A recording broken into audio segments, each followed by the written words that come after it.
তো হ্যালো সবাইকে, welcome to my video. আশা করছি সবাই খুব ভালো আছো, আমিও খুব ভালো আছি। তো আজকে যে কেকটা বানিয়ে দেখাচ্ছি সেগুলো হচ্ছে গিয়ে মিনি কেক। আজকে কিন্তু একটা কেকের ভিডিও না, একসাথে দুটো কেকের ভিডিও আমি শেয়ার করছি তোমাদের সাথে। মিনি কেক বানাতে গেলে অনেক সময় আমাদের প্রবলেম হয় যে বেসটা টার্ন টেবিল থেকে সরে যায়। তার জন্য কি করতে হবে, নিচে এরকম একটা ক্লথ রেখে দেবে, যে কোনো দেখবে কেকটা কিন্তু আর সরে যাবে না।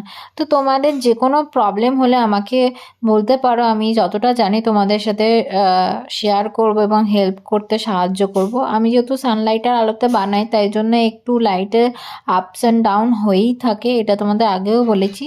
তো তোমরা একটু অ্যাডজাস্ট করে নেবে। এই দেখো, দুটো কেকই আমার একই দিনে মিনি কেকের অর্ডার ছিল। একটা নিয়েছিল আমার বন্ধু, আর একটা কে নিয়েছিল আমার সত্যি মনে নেই। এটা বেশ কিছুদিন আগের অর্ডার আমার, খুব সিম্পলের মধ্যে একটা ছিল। তো এই হচ্ছে ফাইনাল লুক। থ্যাংকস।